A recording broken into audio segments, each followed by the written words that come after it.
next piece I'm going to talk about is still kind of a habit of avoiding people, but it's more of an internal habit, right? Which is overthinking relationships. And it's this kind of like hidden feature of avoidant people because no one sees this. As an avoidant man, I spent so much time worrying and in anxiety, really what we call anxiety, about relationships that I was in or not in, right? Thinking back to past relationships, this phantom ex thing, right, that I see a lot of men do is like they're thinking about this ex, like, oh, I wish I'd done that differently, and oh, maybe I should get back with them, and all this.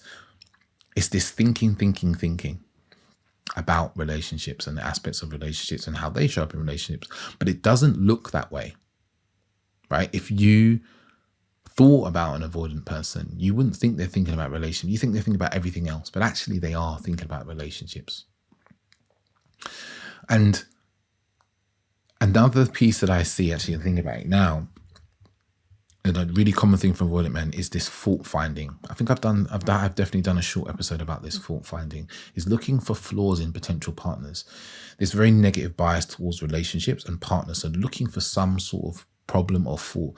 It's this unconscious thing. It's like, let me find a fault with them and hone in on that, some quirk, some way they eat food or the way they walk or things they wear or whatever. And then I can put all my attention, all happening unconsciously, on this thing. And then that's a signal that this relationship is wrong. Yeah? It's a really, really common thing. And at the base of all this, one of the big problems that avoidant men experience, right, is a lack of self-trust. They don't trust themselves, right? They don't trust themselves, especially around emotional things, especially around relationship things. They have no self-trust. And I think this can be quite common for all people in the insecure attachment, which is the avoidant, anxious and disorganized. It's lack of self-trust. It's lack of actually like feeling decisive in life often, but particularly in relational and emotional topics, right? It's always like looking for answers outside themselves, looking for evidence of. I see this so much in avoidant men. It's this lack of self-trust. So how does this affect relationships, right? We've talked about this a fair bit. Mind me pouring my water. We talked about this a fair bit. How does it affect our relationships? And some of the stuff I've already talked about is quite obvious. Shallow connections. Yeah? Shallow connections. If you can't go emotionally deep with people, if you're not willing to do that, then you're going to have shallow relationships and continually have shallow relationships, right? That's going to be your experience because you're going to jump out when they get deep. You're going to constantly want to try and avoid conflict. Yeah, you're going to avoid conflict like the plague because you don't want conflict. You want to run away from it because conflict has all these emotions that you can't handle. Conflict makes you feel overwhelmed, right? Conflict makes you shut down and disengage, right? This is something that's really important.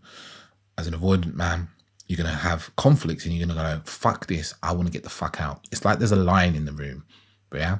That's the experience you're having. There's conflict. There's a lion in this room. I need to get the fuck out of here. I need to go somewhere else. And I need to like go for a walk. Usually you want to be on your own. You're going to want to be on your own. For some of you, it's going to be things like masturbation and porn and smoke some weed or go for a run or whatever it is, right? You want to go and do something that makes you feel good alone.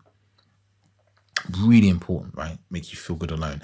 And this conflict avoidance and the way of dealing with conflict flies in the face of how the anxious person deals with conflict, because anxious people want to deal with conflict right away. They want to talk about it because they don't feel okay if it's not dealt with. So they want to go into the emotions and feelings and talk about it right now, right? And they need to co-regulate, which is come together and feel calm together, which is the opposite of the avoidant person, right? This is what creates these anxious avoidant dynamics, which I often talk about on Instagram, on my feed. Look for any of the posts that kind of start with talk about dynamics or anxious avoidant or the cycles. And this is what happens, this withdrawal and so forth, because the conflict feels so dangerous to avoidant people. It feels like a threat. And again, it's not a conscious choice. It's not a conscious choice.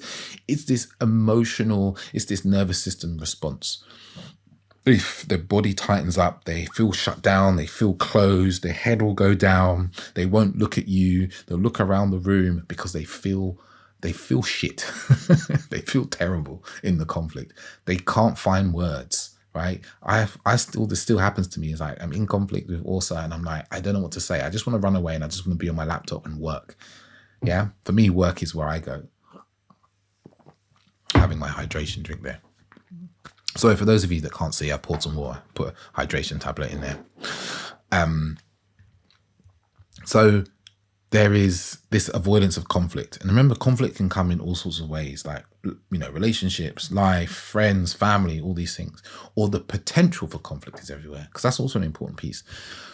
The programming is for the potential of these things, not necessarily for the actual happening. So it's like when we start getting avoidant, we want to avoid conflict. So how do we avoid conflict? We don't bring up the things that we need to talk about.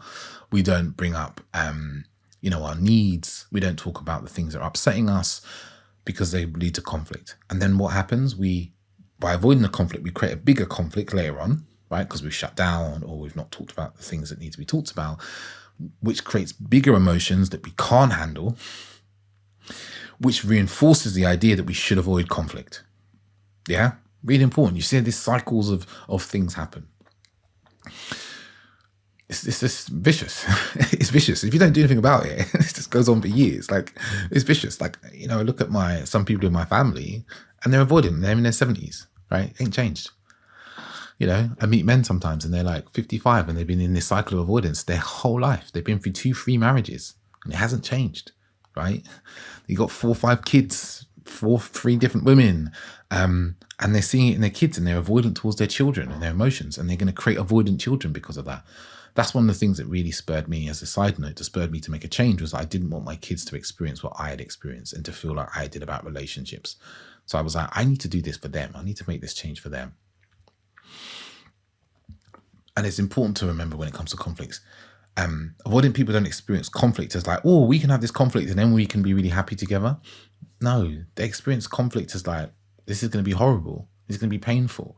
They don't see the rainbow on the other side, because often in their homes, avoidant people didn't see repair.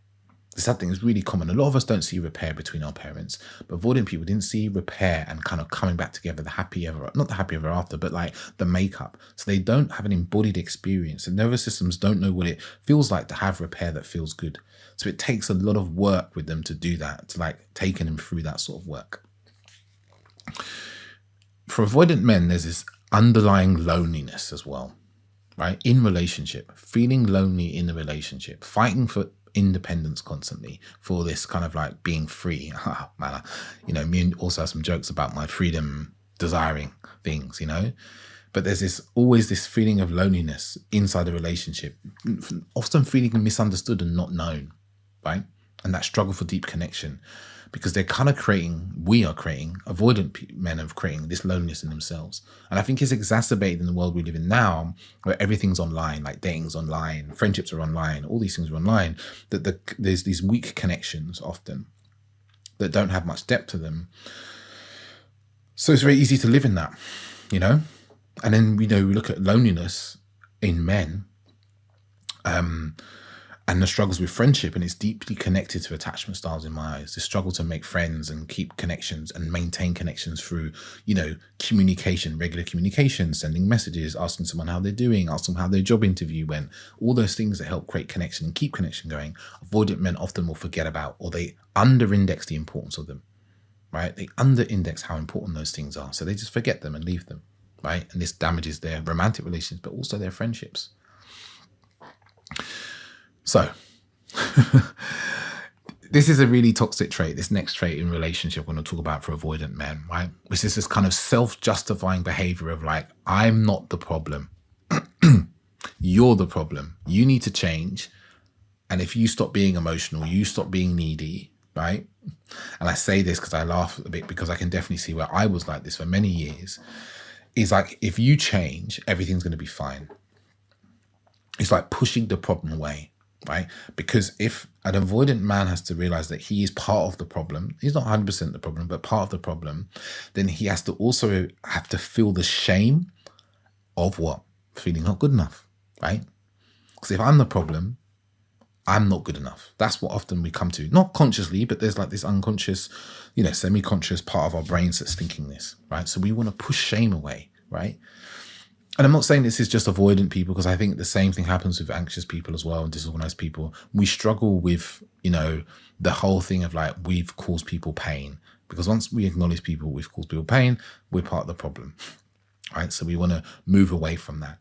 So it can be that avoidant people in relation can be quite belligerent in that pointing out flaws in their partners, right? And telling them. But also leads to kind of a lack of accountability in conflict, a dismissal of their partner's emotional needs, which is linked to their uncomfortability with emotions. And also, like I said, seeing our partners as needy and too emotional. You need too much. You're the problem. You need to change your expectations. But the problem with this reinforces the mindset of avoidance, like avoidance being the way we should be. And it keeps relationships shallow, right? And it means that they're just like, they don't go anywhere. They become fraught and difficult. Another thing I see with avoidant people around boundaries is that they have walls. They don't have boundaries in relationship. They're like, this thing can never happen, black and white. Yeah. They don't have boundaries, and they often don't speak up if their boundaries are crossed, but they feel angry about it, but they don't speak up. And this is to do with the like struggles with communication. Yeah.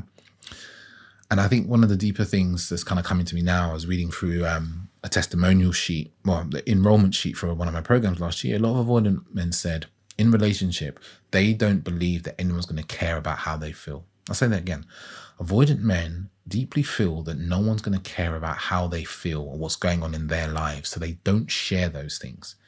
So this is why in relationship, it can feel quite shallow, because he's not sharing how he's feeling or going deep into things, because he doesn't think that anyone would care, because that's been his experience of his life, or that's the experience he feels he's had through life.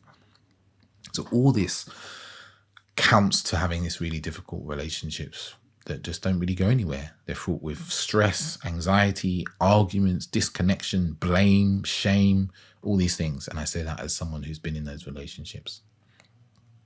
A little study here. Studies have indicated that avoidantly attached individuals are more likely to engage in the phantom X relationship, right?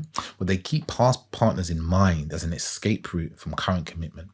Very interesting, that, right? They have this kind of phantom idea. I see this in men who have been in breakups as well. Like, oh man, if I could just get that ex back together, we could be great, we could be happy. And it's all bullshit. But it's this some way of like keeping themselves in this loop of pain in many ways, or like it's safe at that distance because they're not here.